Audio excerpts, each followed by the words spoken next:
So I've been getting a lot of questions over the last year actually about the camera that I'm using when I'm recording most of my action camera comparisons. And a lot of you seem to like the image quality coming from this camera. So in today's video, I want to share my experience using the DJI Action 4, 3 and 2 and just give you my take on these three cameras and how I've been using them and which I've been using the most and which I prefer for different scenarios like hiking, when I'm riding my bicycle, vlogging, scuba diving, snorkeling and so on. Now, when it comes to specs, there's not a huge difference between the Action 2, 3 and 4. It's mainly the optimization of the sensor and form factor. The Action 4 has that new 1/1.3 inch CMOS sensor, where the Action 2 and 3 has a 1/1.7 inch sensor. As of aperture and how much light is coming through the lens, all three cameras have the same aperture of f2.8. But even though these cameras has the same amount of light coming through the lens, the Action 4 is better optimized with a better sensor, which gives each pixel a larger size, which also results in a better low light image.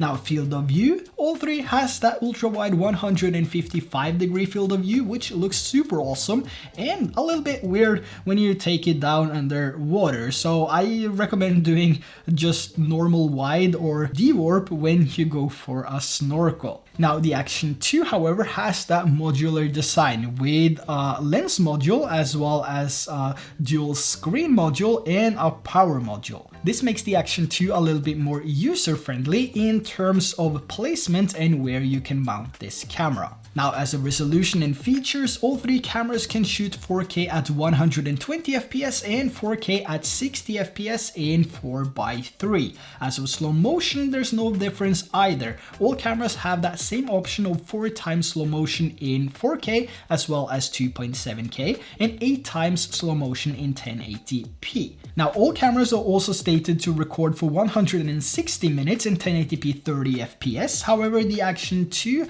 has that struggle with overheating, even with the magnetic heat case, which is now offered when you get the Action 2. But I will come back to that in a bit. Now, there's also a difference in color profile, where the Action 2 has D-Cine-like, the Action 3 has D-Cine-like 10-bit, and the Action 4 has D-Log M 10-bit. And of course, all three cameras have that normal color profile. This is also something to consider when you're choosing between either of these three. Do you really need that 10-bit or not? And will you bother with color grading, or can you settle with the normal colors coming from these cameras? So when it comes to the differences between these three cameras from DJI, there is not actually that many differences if you're just looking for a camera to record your vlogs, your family vacations, or a simple hike. The Action 3 and 4, however, has that fast charging capability which the Action 2 don't have. But with the Action 2, you can also charge the power or screen module while still using the lens module. And with the price differences, you could also get one of the combos and then the other lens module or the power module if needed, or just an additional power module if you want some more battery. Now, I don't want to make this into a side-by-side comparison, but before I jump into how I use these cameras, I want to show you some clips so you can see for yourself if you can spot the differences between these three cameras. And I've also done my best to make it as hard as possible to see which is which, with some minor corrections only in post, because I think that is relevant. When I edit my travel videos, I always correct and grade the footage anyway. So here's a few clips. Let me know if you could spot the differences.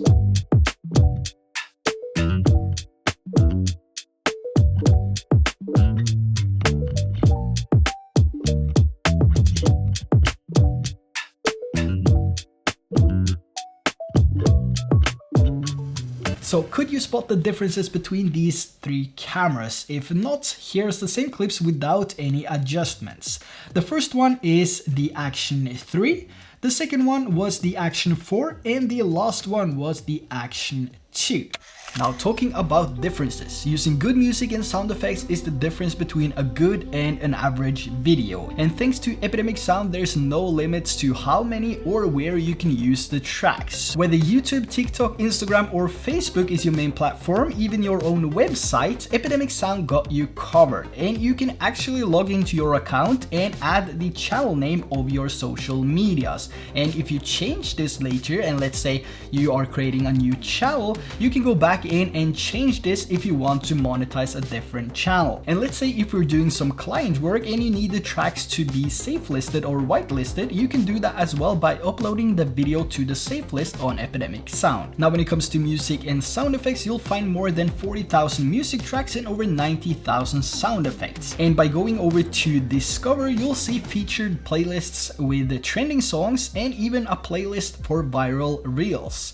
And one more thing, after linking your channel to Epidemic Sound, you will also get recommendations based on your own uploaded videos, as well as recommendations based on your previously downloaded tracks. Now, if you make a video with a specific style or a mood, or just want to keep the same flow in the background of your videos, the music section has a clean layout which makes it easy to navigate and find the right section you're looking for. And for me personally that loves to travel, I have a favorite travel theme which includes 11 playlists for different travel styles. Now, you can also try Epidemic Sound for yourself, 30 days free of charge with no strings attached, with my link in the description. Now, let's move back to the Osmo Actions and let's find out how I'm using these cameras. Now, when it comes to how I use these three cameras, including the Action 1 and which I've been using the most, I've actually been using the Action 2 the most. For some reason, it has been my main camera for recording all these comparisons, especially after I got my bike. It has a smaller form factor and doesn't necessarily require an SD card in order to shoot videos because it has that 32 GB of internal storage, or actually 22.4 GB because of the firmware and future updates. So yeah, this has basically been my go-to camera for the past year or so, and I haven't really thought about it until I went through the comments and saw a lot of you asking about it. And I haven't made a video on the Action 2 in a long time, so I think this was the perfect opportunity to put some light on the Action 2 as well, because it is a really good camera, but I think it's a camera that also has died out. And it's basically become that camera that sits on the shelf or that no one talks about, because it had some serious overheating issues in the past. It still has, which is sort of what pulled people away from this, unless you're flying FPV, of course, because then you have that constant airflow on the lens module. Now, compared to the Action 3 and 4, there's also a price difference. The Action 2 starts at $299 for the power combo and $399 for the dual screen combo, which is the same as the Action 4, and the Action 3 has a price tag of $329 US. Now, just to put things into perspective, with the Action 2 at $299, you will get the lens module and the battery module for $100 less than the Action 4. So if we look at the Action 2 and 4 side by side here, is the differences worth $100? For me, yeah, because it has that better low light image, but if you're just looking for something good which is less expensive, the Action 2 might be enough. So let's talk about the use cases and how I've been using these cameras and which I prefer for each scenario and why. And hopefully I can help you in making the right decision, even though I think you won't go wrong with either of these cameras. It's mainly going to be personal preferences. So what do you prefer and what are your needs and where will you be using it and so on. Let's start with some traveling. If you didn't know already, I love using the Go 2, the Go 3 and the X3 when I'm out traveling. But just like the comparison videos I made, I also enjoy using the Action 2 quite a lot when I'm traveling to show you the behind the scenes footage of how I'm using different accessories or anything similar to that. On my previous trip to Hawaii, I was actually using the Action 2 more than any of my other cameras in combination with the Insta360 X3 because it has that wider field of view, and the fact that it has a screen, I could easily check the footage. Now the Action 2 is also a smaller camera with less weight to it, so it's gonna be easier to mount and wear compared to the Action 3 and 4, which is one of the reasons I ended up using the Action 2 more than the Action 3, even though they all have the same magnetic mounting system. Another way I've been using the Action 2 is with my FPV drone, though sadly I lost this in Hawaii and I haven't picked up a mount for the Avata yet. And I'm not sure if I will either, because I think the footage coming from the Avata looks amazing itself. But from the release of the Action 2 a couple of years ago, I've been using it every single time with my DJI FPV drone. And as you've seen earlier in this video, I've been using it quite a lot on my helmet as well, so I guess I've been using it more than most of my other cameras, but it's just like the Go 2 and 3, it's not gonna be the first one I grab. Or I guess maybe it is, but it's not my intention though, and it's just that this has become my main camera for behind the scenes, I guess. And also looking through all the footage I captured with the Action 2, it actually looks pretty good. Now as of the Action 4, like I said, I will use this in the same scenarios as I've been using the Action 3. So whenever I'm out with my bike and I'm not shooting content for a video, or if I just want to take you guys along on a ride, the Action 4 will be my main go-to camera because I get better quality and it's easy to swap between different mounts on my bike, and the option to change from vertical to horizontal aspect is still amazing to this day. And for those times I'm going through different scenarios like a bright to dark environment or something like that, I will always bring the Action 4 because it has that better low light capabilities than any of the other action cameras that I have. Now let's talk a little bit about the Action 2 and overheating, which has been a huge problem for a lot of people. So with the Action 3 and 4, the overheating has not really been a problem because it has been better optimized than the Action 2. But to be honest, it really comes down to how you use it. My Action 2 has only overheated once, and that was when I was using it as a dash cam in Hawaii.